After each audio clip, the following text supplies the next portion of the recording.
joining me. We've got a really interesting program today. We have some news here we're going to be making, I think, to some degree, on the air. We're going to be discussing elementary school education here in New Bedford with the folks from the Alma Del Mar Charter School and what their plans are and what that means for the city of New Bedford. We have with us this morning our guest, Will. Will, you have been with, why don't you tell the folks what you do at Alma Del Mar? Sure. Thanks, Dan, and thanks for having me on the show. So I'm the executive director and founder of Alma Del Mar. So I run a school. We serve a little over 400 scholars in kindergarten through 8th grade. We started in 2011 with 120 scholars K through 2, and then we've just grown one grade each year for the past 7 years. Our mission is to put every single one of our scholars on the path to college and to challenge them to be service-minded leaders. So we take that mission very seriously. We're working really hard. In fact, staff just reported for training yesterday. Excellent. So we're already getting ready, starting preparing for the next school year. Excellent. And what is your success rate over there at the school? Well, we've been very successful. Okay. So generally our scholars who come from all over New Bedford, all neighborhoods, are outperforming not only their neighborhood or district peers, but starting to outperform their peers in suburbs as well. Really? Interesting. Yeah. Interesting. Before we get into what you're looking to do in the schools, just so people at home, you know how it is, people don't, they read your name in the paper or they hear you occasionally here on the news, but they don't know much about you. Tell folks a little bit about yourself. Yeah, so... and why you're doing this, what drives you. Yeah, so a while back, about 10 years ago, I was running some programming for middle school kids here in New Bedford. Okay. In the district schools and the middle schools. And we were working with kids who were behind academically, trying to catch them up, get them ready for high school, get them on track for college. And a group of us doing that work found that we could reignite these kids academically, given the right amount of energy and with volunteers and a lot of support. And that became this idea, which was, hey, what if we started in kindergarten and really did this thing right? What if we could start in kindergarten, provide the kind of rigorous academics, high demand, but also high support that we know our kids need in order to meet that bar. So we got a group together, community leaders, teachers, and we put together a plan that we proposed to the state. So what the chartering process is, it's a lengthy process. There's a high barrier for entry for who gets a charter. Our year, there were over 100 groups that submitted applications to open charters throughout the state, and we were one of about 16, I believe 16 schools that were chartered that year statewide. Okay. And chartering is a deal with the state to basically say, in exchange for them giving us some autonomy in terms of length of the school day and school year, curriculum, hiring and firing of staff, all sorts of programmatic things. In exchange for that autonomy, there's higher accountability, right? So every year they're going to come in, they're going to look at what we do, soup to nuts. They're going to interview parents and kids. They're going to look at what the teachers are doing, look at our data, say, are we meeting the goals that they've set out for us? So that's the deal. That's what the charter deal is. Okay. That's pressure not only the state puts on us, but we put a lot of pressure on ourselves as well to perform. We make a big promise to parents when they enroll their children with us. Sure, and there's really, for most people, nothing more important than their children. That's right. Right. So you come from the district. You then spotted some things you thought you and the rest of your folks on your team thought you could do better, right? And you've been doing that. Right. Okay. Yeah. So here we are today. Tell us why we're here. Yeah, well, we're here because we're looking at the next chapter for us and the next phase of our growth. And as part of that, as part of our overall strategic plan for the next 5 years, we're submitting an application to the state to serve over 1,000 more students citywide. So what we'd like to do is open up 2 more campuses, each serving 594 additional scholars in grades K through 8.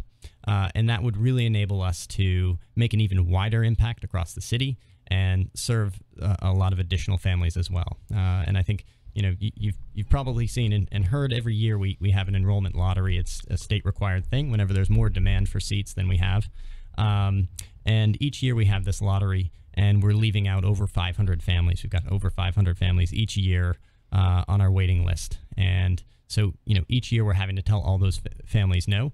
This is about opening up more spots so that more of those families have this opportunity. So just so for the people at home, because it's a funny thing when you're in the car or you're driving around, they don't catch everything. Go back over that, because that was my big question is what is driving this? And what you're telling me is that there's a demand. Explain again why you're doing this, the demand factor for it. Yeah, certainly. So, when we look at it, there's just a lot of demand for what we're offering and the type of school that we're offering. And so each year we're having parents enter into our enrollment lottery throughout the city, and we have over 500 applications. And that's mostly through word of mouth and through targeted outreach in high needs areas or with populations who don't speak English, folks who wouldn't otherwise hear about us. That's where we're doing our outreach. So this is really about trying to meet the need that we see out there among families. What this isn't about is us thinking that we're some kind of silver bullet for education here, right? We know it's a much bigger challenge than one group alone can meet. What this is about is, can we create within the next 5 years even more high quality school options for parents in New Bedford? Well, I have to ask you about this. It must be heartbreaking. So you literally do a lottery the same way my heart breaks every time they pull Mega Millions, and my numbers aren't there. It's terrible. Right. Explain that for a second. So there you have this room full of parents. How does that go down? Yeah. So you don't have to be there in order to be in the lottery. So in order to be a part of the lottery, people, put their name and address on a piece of paper, right? And so everyone who's in the lottery is then, the way we used to do it manually was literally with bingo balls. Everybody would be signed a number. Because of the volume of applications that we receive, there's actually an automated system now. And then we have someone who doesn't work for the school. We have a different host each year. Someone from the community comes and presses the button, and that determines everybody's spot in the lottery. And so, if we've got a kindergarten class of 50 scholars, the only people who get preference in that lottery are people who are scholars who have siblings already in the school. Oh, okay. So we might have 10 siblings in kindergarten, then we have 40 open spots. And does that maybe just transportation and continuity and think that's why you guys do a legacy type thing? Yeah, it's part of the state regs. Right? The only in fact the only in Massachusetts, the only preference that can be given is to siblings. Oh, okay. So that makes sense. Right? Got to be a resident of New Bedford. Other than that, so you're only serving the New Bedford population. Yes, sir. So when you're saying, I'm not sure, I work for a living.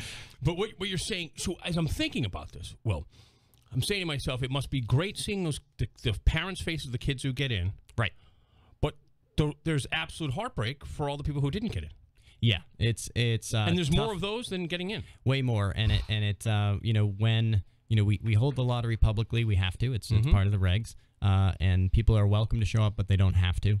And every year, we have a number of families who show up who are pretty devastated, and that's a tough process. It's not one that we designed, but it's kind of the fairest thing that the state could think of to do this. Right. We had one family this past year who they had been applying for the past 3 years, and each year they'd shown up to the lottery. Three wonderful boys. The Mahmoud family. They're originally from Egypt, new to New Bedford, but had heard about us, applied to the lottery. Each year they didn't get in for the first 2 years. Lots of heartbreak, lots of tears. This past round, they got in last year, and they've been with us. The boys have been with us for the past year. They've been completely thriving. Excellent. So, it's always wonderful in the cases where we're able to serve families, but it's certainly heartbreaking for those who don't have access. And so now you've come to this point where you're saying we'd like to have more slots. Exactly. More smiles, less heartbreak. I'd love that. And beyond that, more high achievement on the part of kids, right? And what we believe is that New Bedford kids are no different than kids anywhere else, right? Sure. They're just as smart. In fact, they've got a ton of capacity. And it's our job as adults to make sure they get what they need in order to be able to achieve and have the same opportunities as kids anywhere.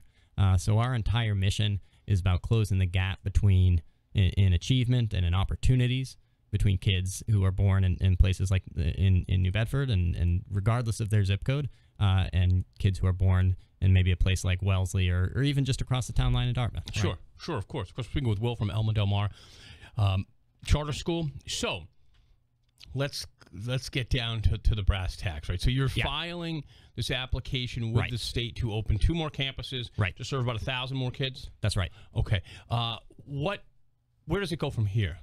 Yeah, so it's really in the state's hands from here. And just to back up, the way this was set up by the state is that there is a certain number of what they call seats available for each district under a statewide charter cap, right? Now, we reached that cap in New Bedford a while back, and then in 2010, they passed legislation to raise the cap in certain areas. Now, they didn't raise it everywhere across the state. They only raised the cap an additional 9% in any community where the district schools were performing in the bottom 10% of the state. Okay.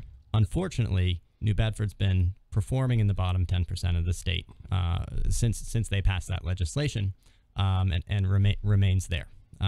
So there's an additional 9% available, an additional it's about 1,200 seats. Okay. Available for charters in New Bedford. Right. So we're actually one of several groups applying. Okay. To take those charter seats. And what has the reception been from the administration, the city, and the school, the public school side? So we've got a very open relationship with the district and with City Hall, and we have great relationships with our counterparts in the district. So we do open professional development where we work with teachers from the district. They come learn alongside our teachers. Look, when you're an urban public school teacher, you've got a lot to share. Nobody cares about the governance model of your school. My dad was one, I know. Yeah, there you go. And the challenges are real, no matter whether you're in a charter school, a district school, parochial school, it doesn't matter. The powers that be, certainly, folks at the top will be, opposed to any kind of expansion on our part because it represents potentially students, leaving district schools to come to schools like ours. And certainly nobody wants to kind of lose their share of the population. Tell you what we'll do is we'll take a very quick break here. If you'd like to give us a call, you can at 508-996-0500. Obviously, we want to stick to talking about charter schools, Alma Del Mar, and their application for this segment while we have Will here in studio. We'll take a very quick break. Stick around here on 1420 WBSM.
All right, good morning. Welcome back to the show. I'm Chris McCarthy. I was speaking with Will Gardner from the Alma Del Mar Charter School, and they are doing something that's very interesting, revolutionary here in the city. They have been at it for quite a while.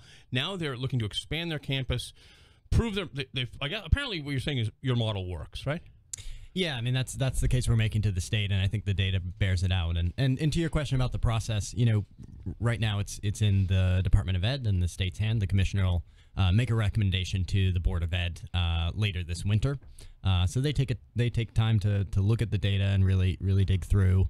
And they're looking at a couple of things. One thing is, in order to have access to seats above that original 9%, as part of that legislation in 2010, you have to be what's called a proven provider. So you have to show that you've had success serving the kind of students that you are intending to serve in that application. And so I think we meet that criteria. And then they're also just looking at the general performance of the school. Right. Yeah. What I find interesting about this is that we use terms like, we have to, obviously, lotteries and applications, things like that. But the reality was, and I was thinking about the lottery and picturing these kids. I've never been there, but I can picture it.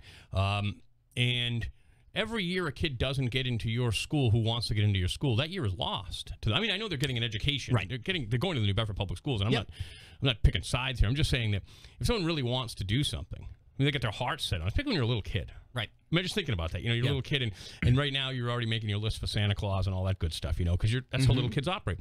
And so they're really excited, and then they don't have the opportunity to get in because the seats are filled. That's right. And a year goes by, right? That's right. A year or more. We've had families who have applied to our lottery 3-4 years running, right? And have just not had the luck of the draw, and that's really tough. And we know that for every one of those families, there's a number behind them who would love an opportunity like this. And I think sometimes there's a misconception that it would only be certain types of families that would be applying or interested. But in my experience, I've talked to thousands of parents around here. 99.999% of parents deeply care about their kids' education. Sure. Right. Sure. And so we've got a lot of families who are just really interested in having this opportunity for their kids, and historically who haven't had the kind of ability to exercise choice that maybe other people in other communities or from other income brackets have. Sure. Right.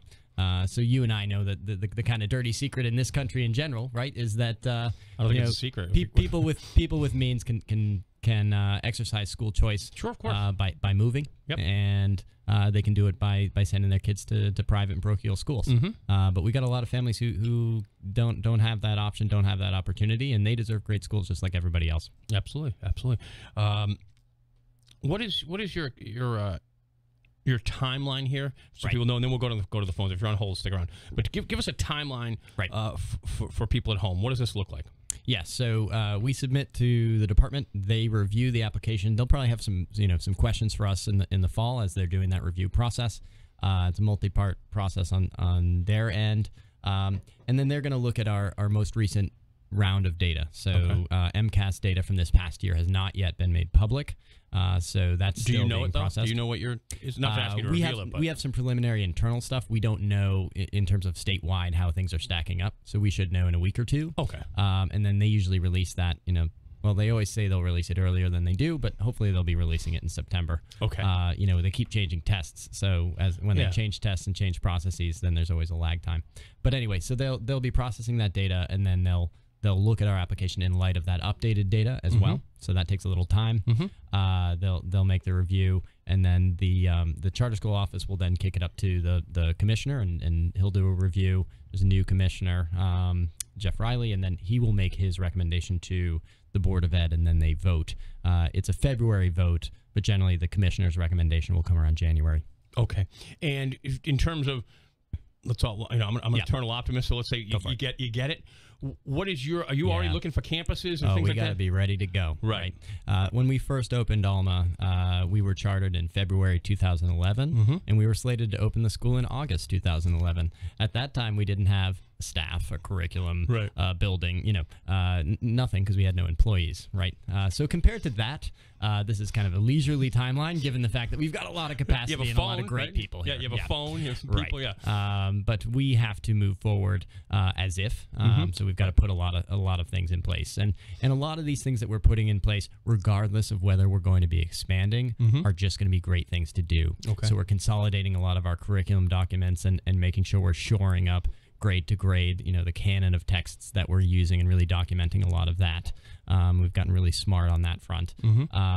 We're just building capacity throughout the organization in terms of developing the leadership capacity all the way down to our teachers. We're able as a charter school to do some really interesting things with our talent. So, for example, our teachers have the option, our really high-performing, experienced teachers have the option of becoming academic deans, where they're directly managing and supervising a group of other teachers. And I mean that's real management, hiring, firing, evaluating, all that good stuff. And so we put a lot of energy into building the capacity of the people in our building and making sure that we've got great leadership throughout. And that's going to tide us well for the future, regardless of whether we open these additional campuses now or later. We're speaking with Will Gardner from Alma Del Mar Charter School here in New Bedford. We're over there in New Bedford because we're in Fairhaven. We try to pretend we're in New Bedford sometimes, but you knew you had to drive over the bridge, Will. That's right. When you say 2 new campuses, is that a term, or is that actually physically 2 new campuses? It's actually physically 2 new campuses. Do you have an idea of where, not to disclose it, but do you have a sense yet of where you want to be? We'd love to spread ourselves out through the city. Okay. We're in the north end right now. But quite honestly, when it comes down to it, space is secondary to being able to put resources towards our academic program. Right. And as you know, there's not a lot of available space sitting around New Bedford right now. Right. So we're evaluating our various options, and what's likely to happen because of that short timeline for startup is that we would have preliminary space, startup space to get us opened in a new campus. Okay. During the 2019 fall. And then build something out more permanent in the 2020 year. Excellent. Yeah. All right, well, strap your helmet on because we're going to go to the phones. All right, sounds good. And see what people have to say this morning. If you'd like to join us, you can at 508-996-0500. Look, just do me a favor, since we have a lot of interest in this. Keep your questions tight and concise. And if you're not interested in talking about charter schools this morning, we'll move on. We'll do something different the next hour. But for right now, well, we have this. I won't be offended. Yeah, we have this gentleman's time. Yeah. Let's. He's busy. So we just learned. Right. Let's go to the phones. Good morning. Thanks for holding your live on WBSM. Good morning. Good morning. Hi, how are you doing? I'm doing well. How are you, sir? I'm doing very good. My name is Wagdi Mahmoud. My kids, I got 3 kids that they go to Alma Del Mar Charter School in New Bedford. Hi, Wagdi. How you doing? Hi. Good. How are you doing? Good, thanks. So the reason why I'm calling, I'm just trying to the extent of my ability to just speak up for Alma Del Mar and the kind of work that they do and how much we appreciate that. And my kids, the reason why I'm trying to say that in such a way to show how good Alma Del Mar. We're losing you, buddy. We've been, like, my kids have been through the other schools in a way that we worked very hard, my wife and I, to get them into Alma Del Mar, knowing that it would be a better experience for them and a better way for them to have the kind of education that we would hope for them to have. And then we have seen the difference between Alma Del Mar's work and other schools' work. And we have seen the big difference in our kids, and that was done quickly in a very short time, that we've seen such great improvement in all our kids in a way that we really appreciate Alma Del Mar and the teachers, the kind of work that they do. And we would hope, my wife and I, we could do anything that we may be able to do to make sure that they can go further, extending to not just middle school, even to high school. And we would love to have more of Alma Del Mar's schools in New Bedford and all other towns around New Bedford, because we know that that would benefit not just the community, not just the city, but the whole country, I believe. Thank you for your call. Thank you very much. So I believe that's the gentleman, just recognizing the name. Yeah, that's right. He talked about who just referring to. I promise that wasn't a plant, but Wagner, I want to make sure. Are the boys reading today? He's okay. Off. Well, wherever you are, if you're listening, please make sure the boys are doing their daily reading. Sounds to me like put a plug he's making there. sure those kids are doing the reading. Oh yeah, there's no doubt about it. But isn't that part of the American dream, right? Yeah. Here's a guy who came over from Egypt. Awesome. And what's he saying? His kids are in, so he's all set, really. Right. But he's saying, no, I wish more families had the opportunity to have this. One of the first things that we talk about with our families. In fact, before we even had a building, we had our first family gathering. We had what was called a day of service, where we brought all the families together to do service. And we were at Gifts to Give. At the time, it was in the South End, down in New Bedford.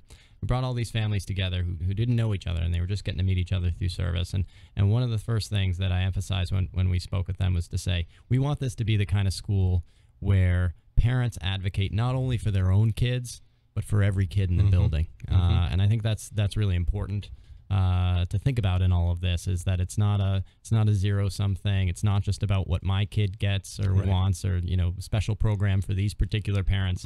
It's about making sure that all kids in the city have access to a great education. Excellent. We're speaking with Will Gardner from the Alma Del Mar Charter School. We're going to go back to the phones.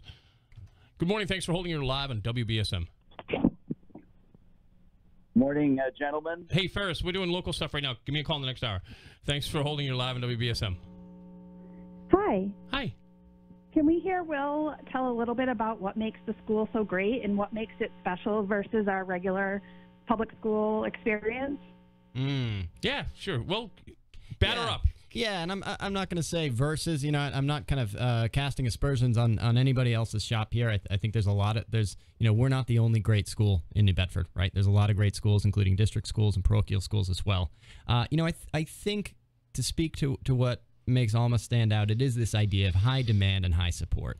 And what we mean by that is high demand means we have a longer school day, we have a longer school year, we have really tough academics. We're asking a lot of our scholars. When you see what our kindergartners are doing by the end of the year, they're writing full paragraphs. Really? We have first graders better than me. learning about learning about state and national leaders, interviewing them, and really doing high quality work. So I think the work that we ask scholars to do is real. It's meaningful, and it's really hard, really high quality, and that's part of the high demand. And we don't allow kind of minor disruptions or things like that to break the flow of the day. So we're to use an old-fashioned word, we're pretty strict. We got tight structures and routines. And on the other side, we're high support, and that means we will do whatever it takes to meet the needs of our scholars. If we've got a kid who is constantly late to school because mom's not waking up, we will buy that family an alarm clock and teach the kid how to use it. And we've done that. We've had staff members who pick up kids to make sure that they get to school on time. We get eyeglasses for kids. We have dentists who come in several times a year to make sure that dental appointments aren't taken away from either causing absences or taken away from a kid being able to concentrate in class. Okay. Right? So we're doing everything we can to make sure that we are removing any barriers to that kid learning as possible. And we also know that, look, different kids have different needs, right? Some kids, I have two kids and they're very different, right? One, as far as school is concerned, will be kind of pretty plug and play. Okay. And one is not. One would have a lot of needs. And so we get that as a school. And so we try to meet those individual needs of each scholar. And that means staffing too. We have a social emotional support specialist. We've got a number of, math specialists and literacy specialists that we've really ramped up that program in the past year or two. And that's another thing that we see is a lot of populations of kids who normally don't do as well in the traditional system do particularly well with us. So, for example, our English language learners, kids who come to us not speaking English and learning English, they're learning English at a much faster rate. And we actually were looking at our math data from last year's MCAS. Our English language learners performed at a much higher rate, not only than their district peers, but than their state peers. So they were doubling the rate, the passing percentage of ELLs on that MCAS test in math, and similarly outperforming their district peers and their state peers in English. And we see that for kids with disabilities. We see that for low-income kids as well, that kids who need that extra support do particularly well in our school. We're speaking with Will Gardner, who is executive director of Alma Del Mar Charter School. So, Will, my belief is that people are policy. You can make any set of rules you want, but if you don't have the right people implementing it, that's right, or paying attention to what's important, that's right, because if they think their own ideas are more important than yours, then it just becomes a problem. Talk to me for a second about, because this is a huge undertaking. You said you started in public schools, but then what is driving you to do this? Yeah, I think when and I spent time before this when I was first out of college. I taught public school in rural Mississippi, and I saw firsthand what it was like for students in a community with very little resources in public schools that were woefully underperforming, right? And I saw those challenges, and they were real. You go to college, you get fired up about the world, you want to do something to make a difference, you come out a starry-eyed idealist, and there I was in a classroom, hit hard by those realities, and frankly, hit hard by failure in the face of that as a teacher. My first year as a teacher was tough, because teaching is a real craft, and it takes years to learn, right? But I think going through that experience solidified for me, first, a love of that craft, that lifelong craft of teaching, and then secondly, the real inequities that we're seeing across the country. And look, this is an amazing country with incredible resources. Certainly. It is shameful in some communities that we're not able to provide a better education than we currently are. And it's one thing to see that in rural Mississippi. It's another thing to come back home to Massachusetts and see it in your home state. Right. And so that's what gets me fired up is making sure that no matter where a kid is, that they have access to that really high quality education. And what you're saying is that you can take a buck, because that's what we're talking about, and you can leverage that dollar into better results than your peers. I mean, that is what you're saying, without putting them down, right? But isn't that what you're saying? You're not going to get me to bite on that. No, I don't want you to. I'm not trying to cause criticism. I'm not. Right. I'm saying that that's what you're looking at as an entrepreneur, right? You're saying, with the same dollar, I can do better for more kids. That's right. On a per pupil basis, what we're trying to do is create a great school and create more great schools and more great opportunities for kids. And again, with full humility, knowing we are one part of a much larger puzzle. Right. And and if you're a parent, you don't care what kind of school it is. You care that it's a great school. Yeah, absolutely. Right? I don't care whether my kids go to parochial school, district school, private school, whatever it is, charter school, innovation school. It doesn't matter. You want it to be a great school for your kids. You want results. That's right. You want results. That's right.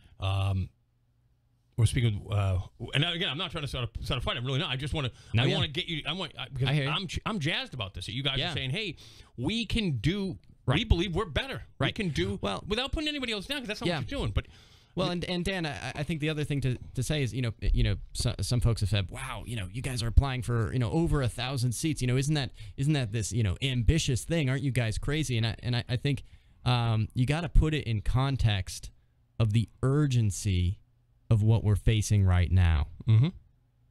That New Bedford remains, a district where many schools are underperforming, and where many families are relegated to schools that are underperforming and have for many years. And to your point earlier, they don't get another shot at third grade, fourth grade, fifth grade. Right.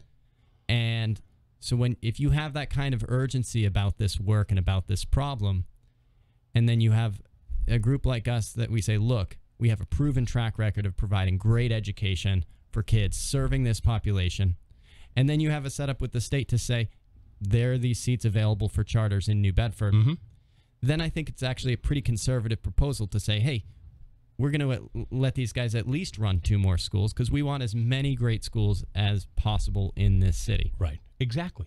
Right. We're speaking with Will from Alma Del Mar. Tell you what, we're going to take a very quick break. I know this runs fast. We got full line, so if you're on hold, stick around. We're going to take a break and refill our coffee cups, and then we're going to come back and take more phone calls here on the Chris McCarthy Show. Stick around on WBSM.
All right, good morning. Welcome back to the show. I'm Chris McCarthy. We have Will Gardner here in studio. We're going to take your phone calls now. Thanks for holding. You're live on WBSM. Hello. Goodbye. Do you have anything about, do you have a program over there to help people learn how to say hello on the phone?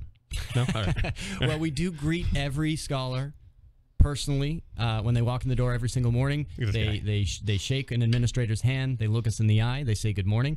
And, when we have our first day of school on August 20th, any scholar who's new, we're going to be practicing that. Look at this guy. I got to make a joke, and he's got a real answer for it. All right.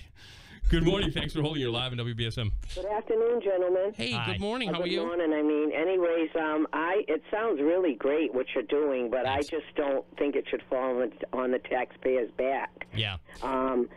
And I feel as a child, if you want to learn, you're going to learn. I happen to be 4 years old when I got a bookmobile card because I was just so eager to learn.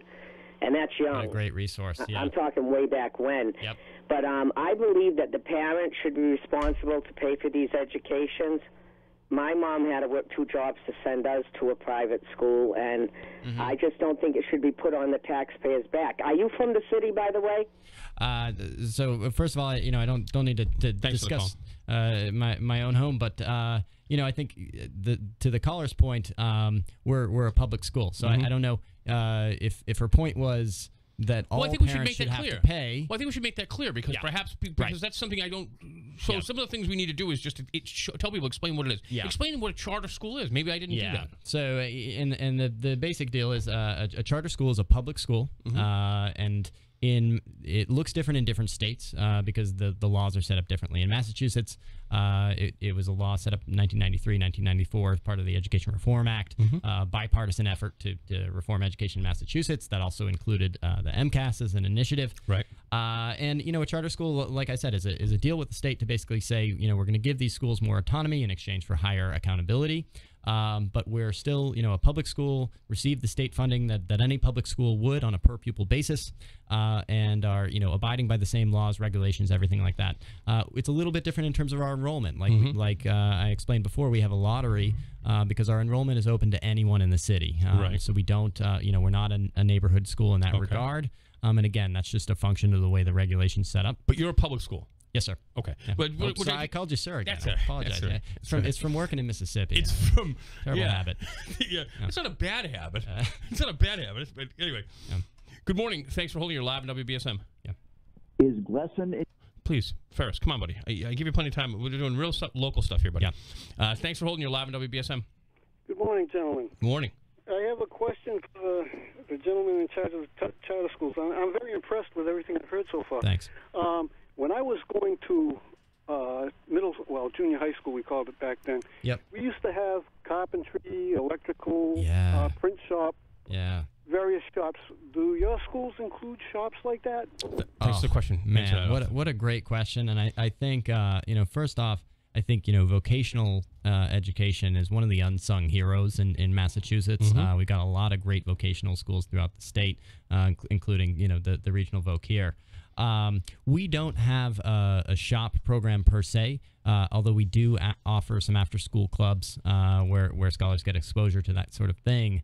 And in fact, we have something called expeditions where scholars go in depth on one topic. And our kindergarten expedition is actually all about tools, and it's about different tools that people use in their work. And so we'll have a carpenter come in and show the kids, what their tools are, how to use those tools, things like that. But I would love to get more of that going. What age group do you service again? Kindergarten through 8th grade. All right. So pretty young to be dealing with most tools, I think. I think one of the challenges too, and again, as a public school, we are still beholden to teaching the Massachusetts state standards, right, for education. And so, especially when you're talking about having a lot of kids who come to us behind in reading, behind in math, our first priority is going to, our priority is going to be to make sure that they get those basic academics first, and that we catch them up in reading, and in fact make sure that they're advanced in reading by the time they leave us. But the great thing is, by the time our scholars are getting to the end of 8th grade, they then have a lot more opportunities, including voc. And I think voc's a great option in this community that a lot of families are choosing, and a lot of scholars are really interested in having that be a part of their education. We're speaking with Will Gardner, who's the executive director of Alma Del Mar. So what we're going to Will, let's just circle back to talk about what you're doing, so if people are just tuning in, they understand what you're doing. So, and why you're here this morning specifically. Tell people this new adventure you guys are embarking on. Right. So we, I run Alma Del Mar Charter School. We're a K-8 public charter school serving kids in New Bedford, and we have recently submitted an application to the state to open an additional 2 K-8 campuses over the next 5 years, serving 1,188 additional students. And so that's an application that we put into the state, and hopefully they'll make a recommendation on that by January, and we can get going with expanding and serving more kids and families here in New Bedford. Tell us again, you serve how many kids now, and you're looking to expand to serve how many in the future, and why is that? Do you think there's a demand? Yeah. So we're chartered for 450 right now. We serve around 430. We actually got an additional 100 seats last year that we've been adding on, or 2 years ago that we've been adding on since then gradually. So we're chartered through 450, and we'd like to serve more families, and so there are an additional 1,250 charter seats available for New Bedford, and we think that we are uniquely qualified to serve families in New Bedford. We have a strong track record of serving families in New Bedford, and so we'd like to be the ones who take those seats and serve those families. Let me ask you this question: does the city have an? It's a competitive process. So I do need to add there are other applicants for those same charter seats as well. In the city. In the city, yeah. Okay. Does the city have an opportunity to, for lack of a better word, challenge this expansion? Sure. There's public comment. So the city is allowed to make public comment and express their views to the state. How do the folks? Not that I'm asking you to give their side of the argument, but how are the teachers' unions? How are they with this? I don't know. I imagine they wouldn't be supportive. Okay. But, no idea. You'd have to talk to them. Okay. Yeah. All right. I just wasn't sure whether you guys don't have unions in your shop. No, we don't. Okay. All right. There's nothing barring our teachers from unionizing. There are public charter schools in the state whose teachers are unionized. Ours are not. Oh, because that's not a state thing. It's just the way it is. Right. The way it's worked out so far. Yep. Okay. All right. Interesting. All right. So you, just so people again at home who maybe are just jumping into this conversation, you just get back in the car. Your timeline is what on this? When do you the process? Right. So at the earliest, we're seeking approval this winter. So we'd get word on approval from the state by February, and we'd be opening our next campus in the fall of 2019. And if you so could they approve a portion of this and not all of it? What are the variables here? Sure. There's a possibility that they do a partial award. That's certainly something that's happened in the past. So maybe one charter school in the city gets some of the seats, you get some of the seats. Is it like that? Yep. Okay, so there's all kinds of things. Certainly. Okay. And how is the Baker administration on charter schools for people who don't know? Governor Baker's been very supportive of improving public schools in general overall, and certainly very supportive of school choice, and I'd say supportive of strong schools, be they charter or any other type of school. And do you have a lot of support in the community? I sense that you do from some of the phone calls we've gotten, and from what's the feeling in the city? The people that we hear from and that I hear from the most frequently are families, right? And I think we have a lot of support from families because regardless of whether they are sending their child to our school or they're on our waiting list, which includes which is thousands of people, they understand what it's like to be a parent and want the best choices for your child. And I think every parent respects that for other parents. That even if my kid's not going to that school, I don't begrudge other people's choice to want to send their kid to that public school. Right. That's nice of you. Yeah, other people ought to feel that way. Right. We're speaking with Will Gardner from Alma Del Mar. We're going to go back to the phones. You're really lighting them up here. They may replace me with you. Good morning. Thanks for holding your live in WBSM. Am I allowed to speak against the expansion of public schools on your radio? Just go ahead, ask your question. Go for it. All right. Here in New Bedford, the expansion of public schools, here's what it's going to do. our school system, as it is the number one driver to the increase of taxes here in New Bedford. And by expanding charter schools, what you're doing is you're taking the resources that our public school system needs to be able to run itself, and that's being moved over to charter schools. 1,250 students would be a tremendous burden on the public school system. Well, thanks for the call. We'll address that. There are some folks who feel that you guys are poaching resources from the public schools. What's your answer to that? Yeah, I mean, I'd like to start by saying charter schools are public schools, right? So what we're talking about is public funding for public schools, and the way it works is the money follows the kid. Simply put, so there's a per pupil allotment that the state gives all public schools to serve kids, and so in terms of it, taking away from anyone, it's a matter of if the students are going to our school, then the funding is coming with them. So yes, I guess you could see it as as a loss if you're looking at it in terms of those students are no longer going to those other schools. But I think it's also a matter of looking at who the funding belongs to, and the funding belongs to you and me and the taxpayer, and the funding belongs to the parents. And it's state funding that's for public schools. So as a public school, I think it's fair that we receive public funding. All right, great. We're going to take a very quick break. We'll be right back here. Stick around on 1420 WBSM.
All right, welcome back to the show. Thanks for joining us. It's been a fast hour with Will Gardner from the Alma Del Mar Charter School and what they're looking to do to expand and serve more kids in the city of New Bedford. Let me ask you this question, because it really all comes down to resources. It all comes down to money. That's just the reality of it. The mayor has been fairly critical of charter schools as one of three big budget busters in the city, and he sort of feels like you guys aren't taking the full constraint of the city's budget into account. How do you feel about that charge? Right, and I know the mayor's got a real challenge, managing a city budget when finances are tough. And look, we don't control the funding ultimately. We don't control the funding formula, how it's set up. But the basic matter is that the funding follows the child, and so. When any student leaves the district, and certainly we see a lot of families who leave the district for other reasons, or who leave the district to go elsewhere, to send their schools elsewhere, that money goes with them, unfortunately.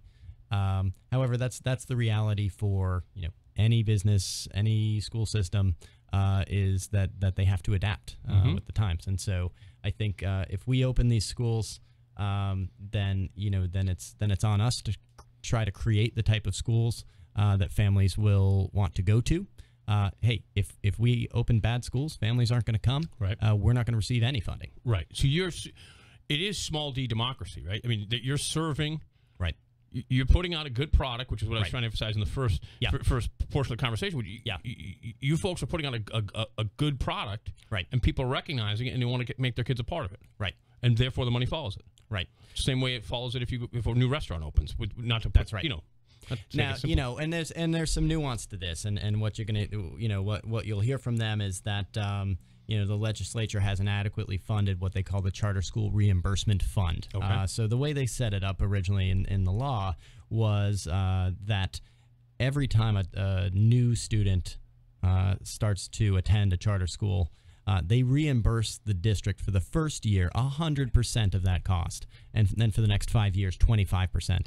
Okay. Now, the legislature has not been fully funding that fund, so that reimbursement isn't coming through in full. Okay. They're still getting that first year generally of 100%. So they're getting 100% reimbursement for that first year when the student isn't attending the district anymore. Okay. Right? That's something they don't really talk about a whole lot, though. But what they will talk about is that the legislature hasn't been fully funding that. I'm fully in support of the legislature fully funding that. In fact, I penned But you're not a member of the legislature, right? In support of that. No. But you're not a member of the legislature, and you have no control over it. Thank God. No. All right. Actually, they raised the pay pretty good this year. Anyway, listen, Will, the hour's up. Did you have a good time? I had a blast. We had a Thanks, blast, Dan. too. Thanks. Yeah. It's Chris, but anyway, that's fine. Oh, Chris. Oh, my gosh. You only did it 3 times. Sorry, it's cool. I couldn't resist. All right, listen. I do a million of these. Just kidding. Yeah, that's fine. That's fine. As long as you don't call me Howie Carr, it'll be fine. Folks, listen, we'll have another hour to talk about this. So if you didn't get through, you can call me. Will's out of here, but I'm sticking around for the next hour. And we'll have our resident Cuban national, Marcus, in here as well. All right, folks, stick around for the news. We'll be back for the next hour. Thanks.